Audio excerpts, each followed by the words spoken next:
is back on Taste Buddy! Actually, yung last time na nandito ka, nasa parang organic restaurant sa Jupiter Street area. Ngayon naman, iba, it's Hawaiian with Asian.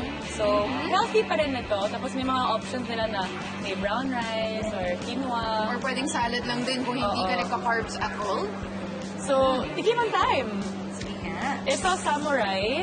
Kung sa'yo, ito yung ito yung parang Korean na spicy. Spicy. Kali yung well, California maki na ano. So, Parang may crab. deconstructed. Diba? Okay, so meron siyang... Hi! Wow. So, ito may meat, no? Parang tapsilog na Hawaiian. Thank you! Sarap siya. Di ba kahit pagkain ni Zia, ikaw, as in lahat, from scratch. So, hindi siya kumakain ng, ano yan, yung mga nakakan. So, lahat boiled.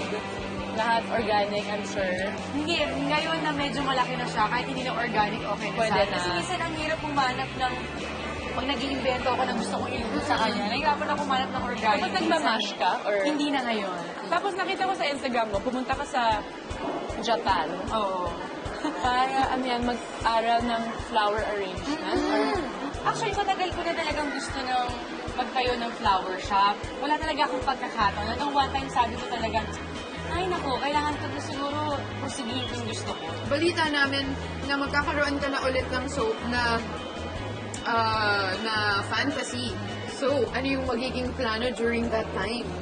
Nag-usap na kami nito na kapag may trabaho ko, dapat siya wala para kay Zia. Kasi ang hirap nang iniiwan ko yung baby ko sa kanya. Or kaya, kung iiwan man, nandyan man lang yung mama ko o mama nitong para kay Zia. So what do you guys think about the food? Try nyo yung mga ito para manyo lahat. So far, itong Cali Bowl, I feel like maraming makaka-relate dito sa taste profile niya kasi medyo matamis and wala, patok siya sa panlasang Pinoy pag medyo matamis, di ba? May mga mango, very good. Masarap ng racket. Ako para sa akin, masarap din yung samurai. Ako mahilig ako sa fish, everything now. At napaka-refreshing ito pag kahit mainit or malamig or di ba pag may craving ka kasi may rice, may protein, may vegetables din. So para sa akin, must try talaga ang Poke Poke. At para sa akin, TNT talaga ito. Try nyo to!